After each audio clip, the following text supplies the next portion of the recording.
Hello and welcome. Thank you for joining me on the Gift of Need podcast. I'm Jude Trang, author and observer of human need in society. This podcast seeks to address the overlooked power of need and how it shapes our behavior, relationships, and society. And it's born from the belief that our needs are not burdens, but opportunities and gifts. My guest today is John Hendrix, New York Times bestselling author and illustrator, and he's here to discuss fairy tales and myths in light of his newest graphic novel, The Myth Makers, The Remarkable Fellowship of C.S. Lewis and J.R.R. Tolkien. It's about the literary and spiritual friendship between Lewis and Tolkien, and it was named the New York Times Best Children's Book of 2024. Hi, John. Hi, nice to see you. I'm glad to be chatting with your audience about myth and Lewis and Tolkien. Oh, thank you. I'm so excited.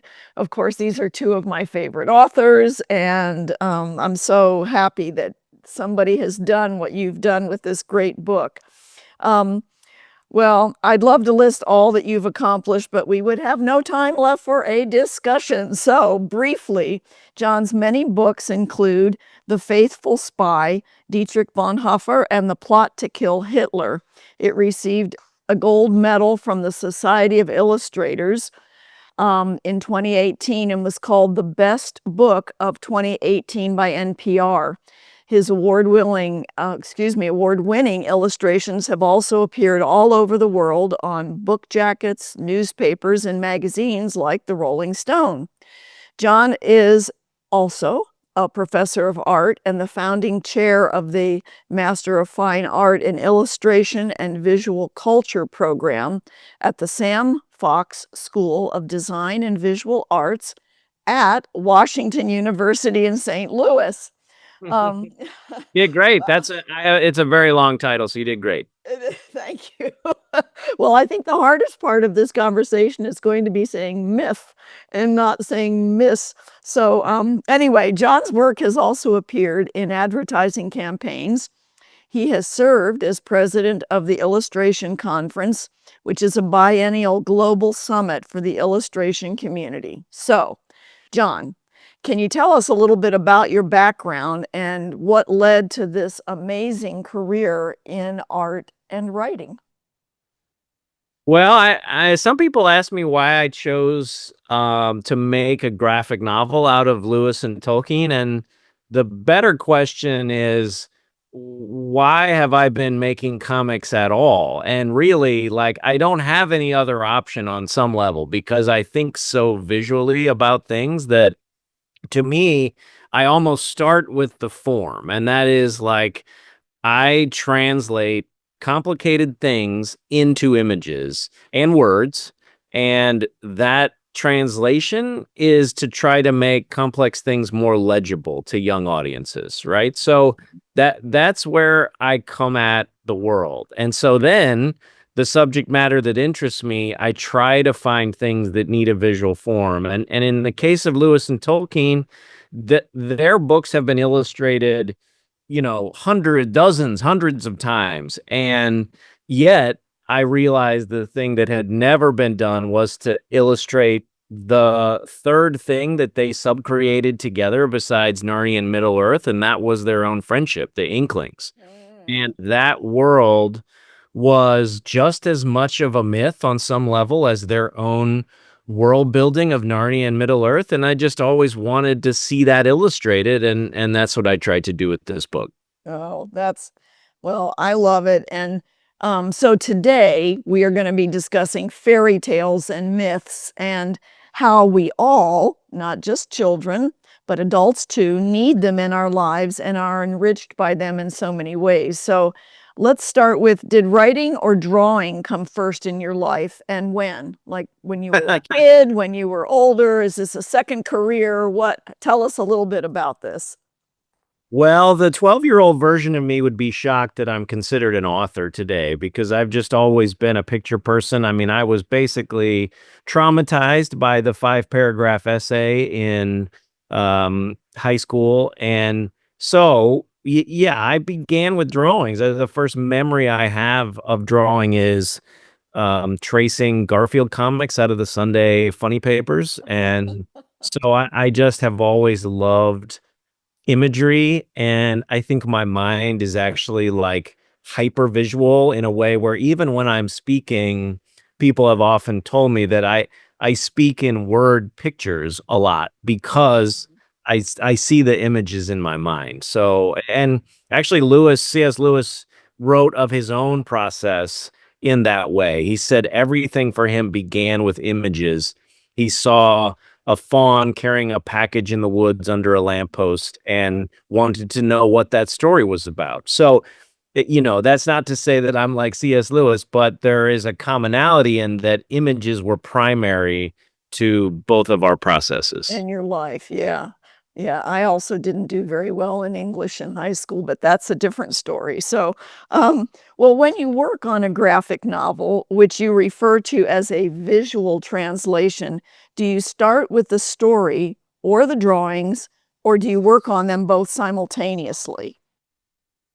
It is probably like if you asked a singer-songwriter which do they do first, the words or the music, they would probably say yes or Mhm. both or so they're very interactive. A lot of times I will begin a book with images just in my head of things that I want to make inside of this story that are speaking to me, and then I sort of write to those images and see how I can get the story to the images that I see.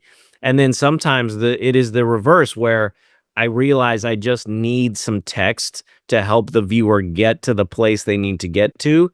And I have to subvert some of my desires to do visual things to just use the text to get the story to where it needs to go. But I just want everyone to know it's a big mess. Like it looks when you read the final book, either Faithful Spy or The Myth Makers, that I just had this incredibly clear idea from the beginning, and then I just sat down and did it.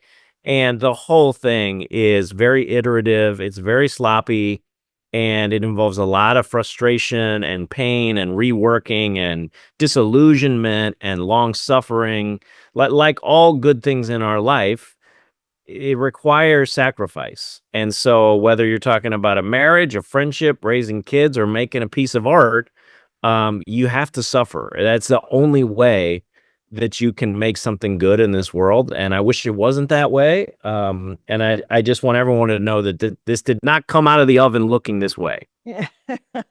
Just in case anybody had that idea. I know, isn't that true that uh my husband and I talk about this. We're both musicians, but we're more of the garage band sort from the '70s. And when we look at a great musician playing something, watch an Eric Clapton or U2 or and you see it, they make it look so effortless, and you think, ah, they just comes, that just comes to them so naturally, and you forget that everything takes work. We're humans.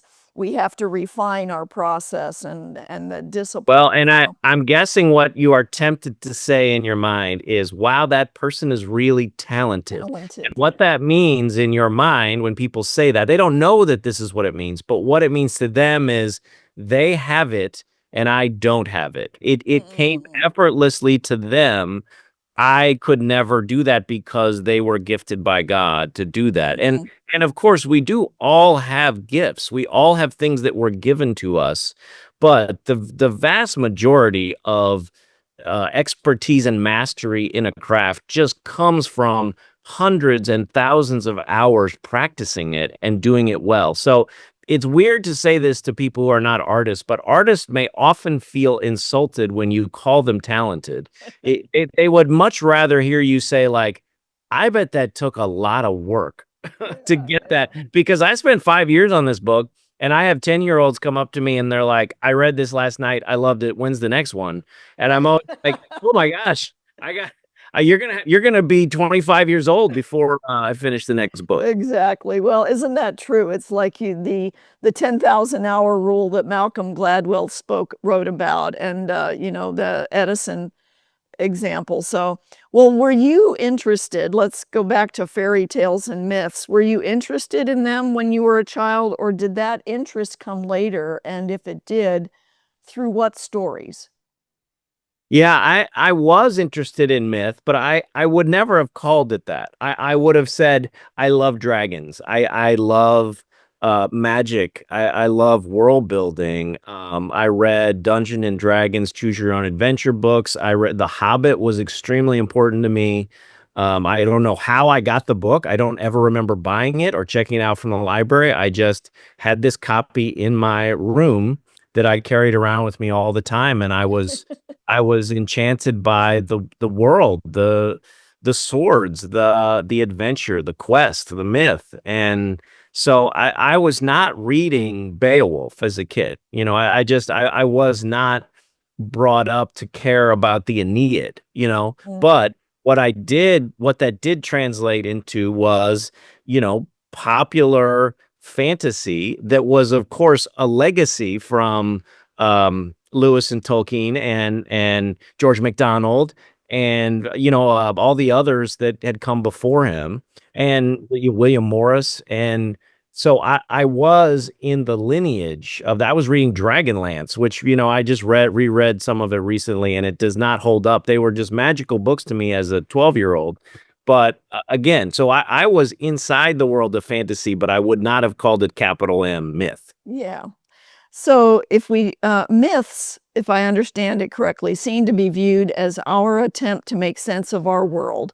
And then when science became, the god of the age, adults felt we no longer needed them, many people. And then fairy tales are different in that they're clearly fictional. In your book, you give the Fairy Queen that was written by Edmund Spenser in 1590 as an example of one of the earliest fairy tales. Um, so can you give us a little bit of history of myths and fairy tales places in literature and their differences, and maybe how George MacDonald and Fantastes changed fairy tales and who he influenced other than C.S. Lewis? Yeah, again, I'm not a myth scholar, so I really did consult some people who have studied myth as their scholarly career. And so my attempt in the book is to give a young reader or even an adult that has not spent a lot of time with this a kind of small way to make a mental model of what those things mean. And I think that's a pretty good summary you gave. The important thing about myth to remember is that the people that told myths to one another, they were revealing something that was true about the world, right? And that the we understand that to be right even in our day post enlightenment. Like, for example, we understand that all truth does not contain facts, but all facts contain truth. And what I say when I say that, I mean, think of a poem, right? A poem is not a documentary, right? A poem is not a scientific document, but a poem can reveal things that are true about the world that science simply cannot do, right? Okay, so this was the function of what a myth or a creative story did in the hearts of humanity. And I would argue that we still need that today. Mhm. Like, that enchantment is part of what art does. It communicates something that science can't. And of course, the vice versa is also true. So yeah, as the fairy tales, if you're talking about the medieval fairy tales like, Spenser, these were sort of again, it's hard for young people, it's hard to think there was a time when fiction as a category just was not a high literary activity. Right. What you read in the 1800s, if you were studying the English literature, you read verse, you read poems. And some of these poems, like the Aeneid or the Odyssey or Paradise Lost, um, tapped into myth or greater stories. But the idea that now we would read Charles Dickens, for instance, and say like, well, this is literature.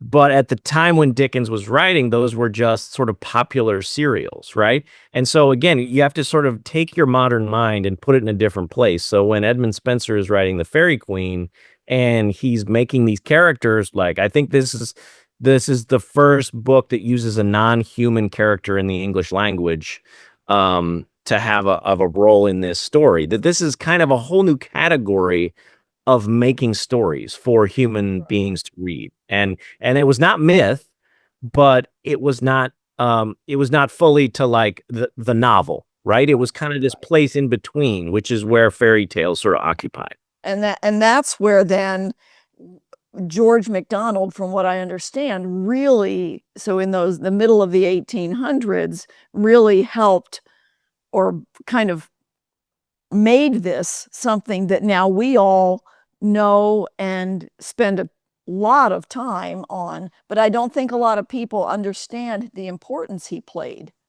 Yeah. Well, so again, to give us a sense of in the middle of the 1800s, fiction is not a serious activity, right? And if you read, like, say, Grimm's fairy tales, those were fantastical stories that were enchanting, but they were, if you took them seriously, you most likely were a young person, or they were meant for young minds because they were not serious, right? And so George MacDonald writes Fantasties and basically says, what if we made a fairy tale, but it was an adult, he took it seriously. What if we wrote it as if it was literature? I think looking back more to like Paradise Lost, or like what I mean, really Fantasties is an early, portal fantasy. You walk into this place and it is like our world, but it is transformed. It's enchanted. It's distorted. The river runs with wine, not with water, right? Like it's a reframing of things we already know, and it's clearly not meant for children. And this is what Lewis found on his visit to a train bookshop, right at the moment when he was sort of being re-enchanted with the world, and gave him this vision for, as he said, it baptized his imagination. And so that is what George MacDonald did at that important moment in Lewis's life.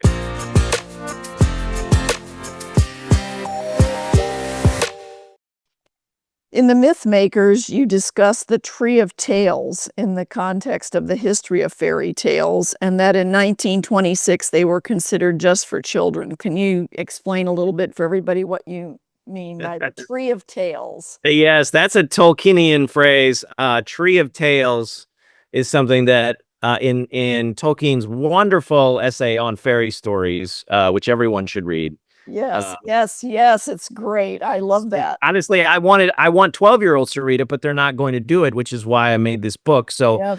there's a dragon riding sequence where I'm basically tricking 12-year-olds into reading Tolkien's on fairy stories.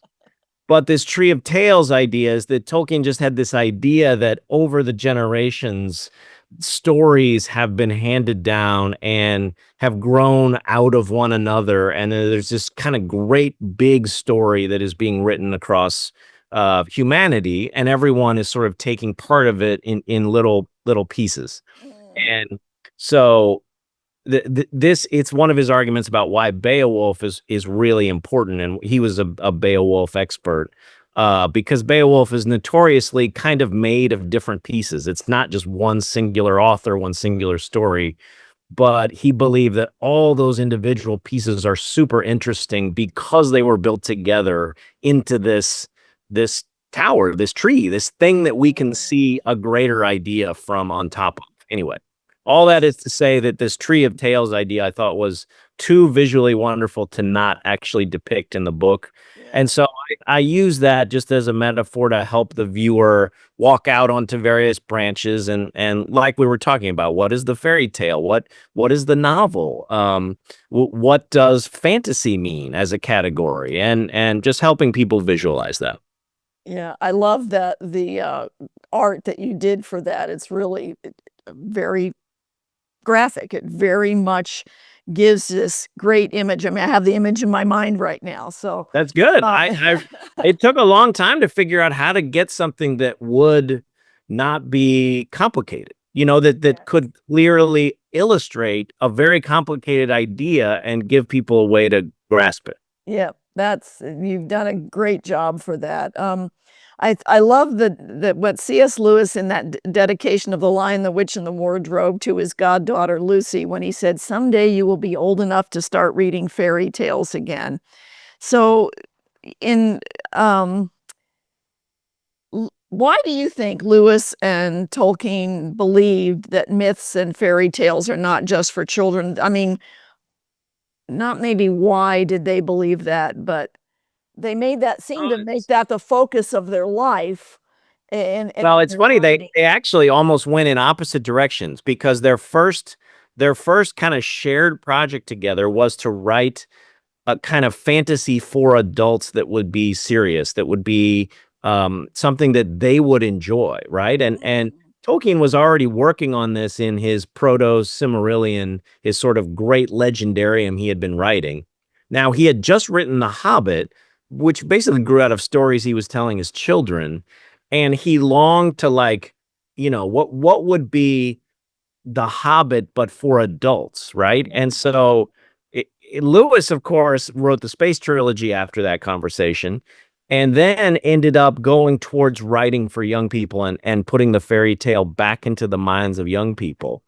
And Tolkien did the opposite direction. He started with a great fairy tale for kids, and then his story turned into Lord of the Rings and became much darker and much more of an adult fantasy, really the Yeah, founding father of adult fantasy today. right.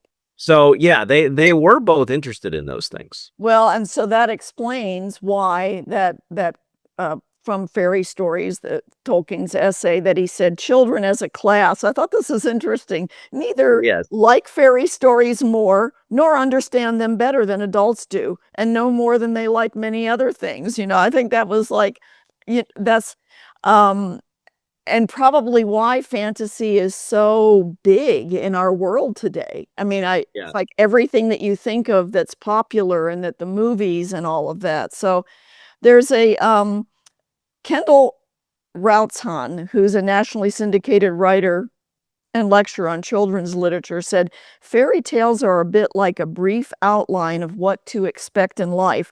We will experience both good and bad. Fairy tales can also act as a guide to encourage smart thinking and courage in the face of difficulties or evil. So this would be part of the reason fairy tales continue to appeal to old and young alike, is that instinctively they're telling us things that we need to know and learn, but in that creative and subtle way, kind of like the C.S. Lewis, sneaking past the watchful dragons.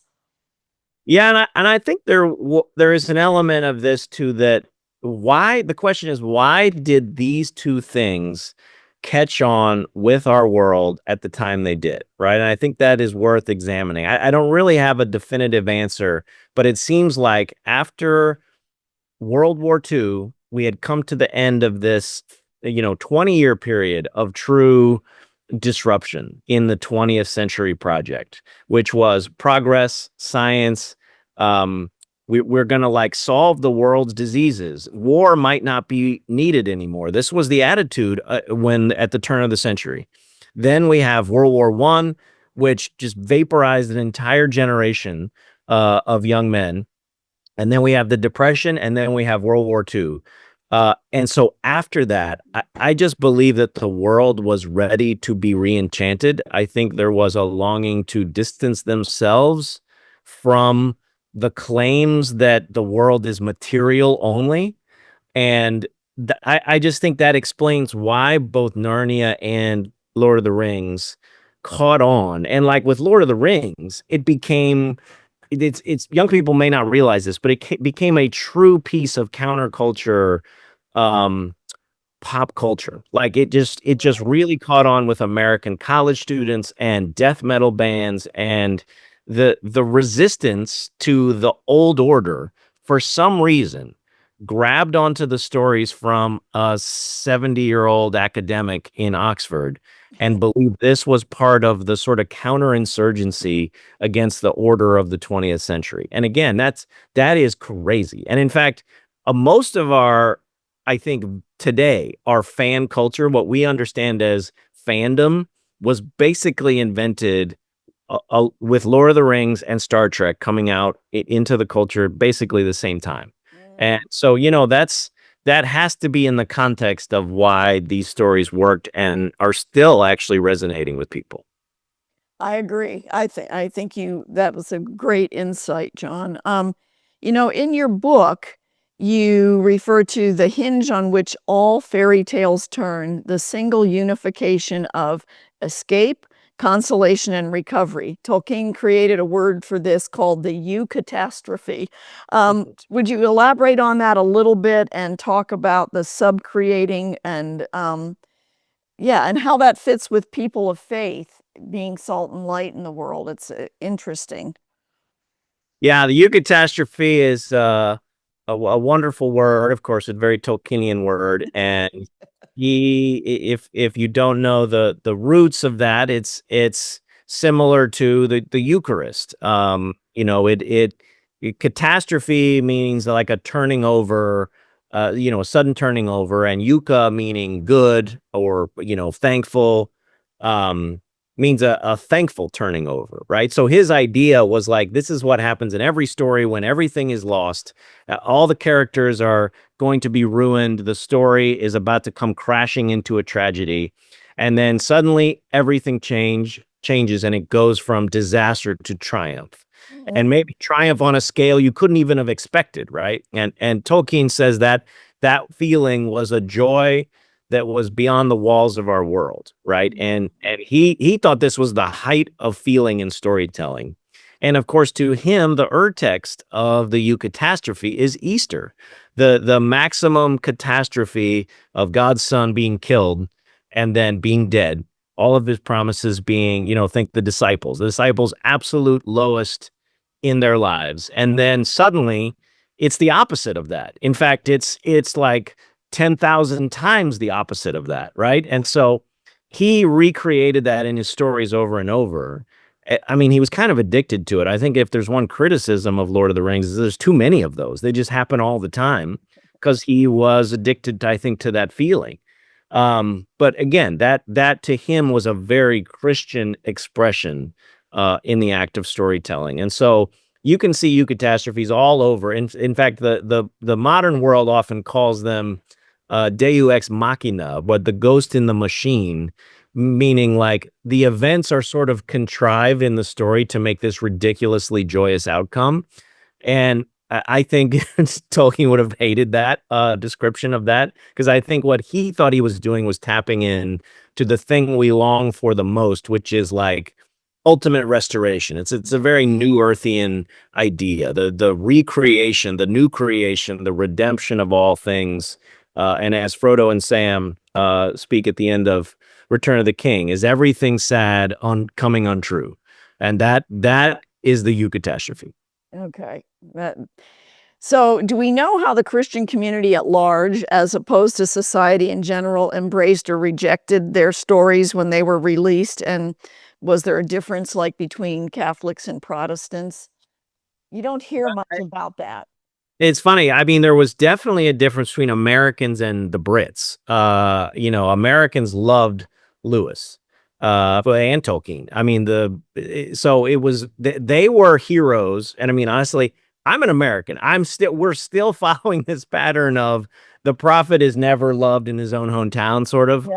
Yeah. And I think the Brits, they think they're fine, but the true passion for the Inklings came from the Americans. And it generally, I mean, it's interesting, the Protestant and Catholic thing. I mean, certainly American Protestants loved C.S. Lewis. I know many people don't really even know that Tolkien was Catholic. So I think that's less of a popular assumption about Tolkien. Okay. So, you wrote that The Lord of the Rings forever changed how readers interacted with books. His masterpiece of Middle-earth was the beginning of youth-driven fan culture, which you've said before. So, I wonder, can you say what is it about these books that has caused them to be such gifts to the world and loved and endured for so many decades with such amazingly broad appeal? I mean, I have tons of non-believing agnostic or atheist friends, and they love Lord of the Rings, that the broad appeal. I wish I had a really good answer for this, and I'll say, here is my theory. I think that really good art, when it is made, is able to tap into something that is beyond the art itself. Okay. And I think maybe a metaphor, again, I'm going to a visual metaphor, is like there are certain grooves in the universe that I think were put there by God, right? And I think there is some art that just falls into those grooves, and we resonate with it on something that is beyond the physical art itself. And I there's no formula to that. I can't tell you how to do it, but it is a thing that I have felt often with art that has spoken to me, that it is touching on something that is sublime and eternal and beyond our ephemeral natures. And so I think the only way to say that there's a kind of grace to art that is often unexplainable. So I think that those stories did that, and I think that's why they still endure. Yeah, I think you're right. And I think that that does speak to the incredible art that those stories are and were, when you think about it. It's just you kind of think, how could somebody one up them, right? These are pretty amazing things. And to think that when they were writing them and working on them, I mean, I remember reading something about how, like, there was a time, if I remember correctly, with when Tolkien kind of dismissed Lewis for writing things so quickly because he'd taken decades, right, to get to Yeah, this point. that's right. But they were writing in different forms and to a different need and to a different audience, right? Yeah. Yeah, and they just had different talent sets. They had they were gifted in different ways. Lewis was a very intuitive, fast composer. He did very little revision. Um, he was, I think, a more of a synthesizer than an analyzer, at least in his fiction. And Tolkien was the consummate like noodler. He just revised everything. He was never happy. He always wanted to perfect it and to get perfection in his work. And so they just composed very differently. Yeah, we don't have time to go into it, but you had talked about the difference between Lewis's focus on mythos, stories and images and being a romantic, and Tolkien had a focus on logos, logic and words and details. And Yeah. we could do another whole podcast on a That's lot right. of We'll come these back and do details. that. So, Yeah. yeah. So we've established that we all, the young and the old, need the variety and wonder that fairy tales and myths have to offer us. I just say, if not, they would have disappeared from the world of stories and literature long ago. I mean, instead of disappearing, they just keep increasing, you know. So, John, how has this very human need been a gift to you and benefited your life and career? Well, I think this is a good one to kind of summarize. This book is really a love letter to them. It's really a thank you note for how much they shaped my world. Just not only as artists, but as Christian people that were trying to make art and do it in a way that was interesting and strange and beautiful. So yeah, I read the Narnia books out of order. I'm pretty sure early on I did not understand them as a Christian allegory. I just understood them as a portal fantasy, at least in my first read. And only later, after I had read Screwtape Letters and connected Lewis of Screwtape Letters to Lewis of Narnia, that I was like, oh my God. So it's almost embarrassing to say that out loud, but like I just came to him as a person making artwork that I loved. And, that was very life-changing to me. So in some ways, this book is really just my tribute to their impact on my own work. Mm. Well, John, thank you. This has been so fun and so interesting. I learned a lot reading your graphic novel, and I have to say it was really the first one that I read through. My granddaughters in Australia love graphic novels, and what's happened is that because I'm such a reader, I find the art distracting because I'm very visual. So then I lose the story because I'm focusing on the art. And so, of course, before we were going to talk, I read your book and looked it straight through and loved it. So I really, really appreciate it. I've heard from lots of people who said this was their first comic that they read, and I love that. Yeah. Yeah. So thank you for making the time to be with us today and talk about how the needs we all have for literary fantasy based on foundational truths. We have that need, and those needs can become then opportunities and gifts for ourselves and others, and meet the needs of us individually and communities and society. And I think that what you've expressed today, the bringing joy and fulfillment, is the big payoff for doing these things that come out of our own need. And, while somebody has a need, the world has a need for what you've done, and you have a need to get this gift out of you. I just think it's a win-win. So thank you. That's great. Thank you. All right. Well, you can purchase John's art on his website, johnhendrix.com, and his books at bookstores, and follow him on Instagram at John Hendrix. The great music you're hearing was written and performed by Gabe Kubanda at Kubanda Music. You can find him on any streaming service. The engineer is Ray Engineeri of 3rd Street Productions in Tucson, Arizona. Please consider following, rating, and sharing this podcast, and subscribing to my free Substack newsletter. And leave a comment or review. I'd love to hear from you. Bye.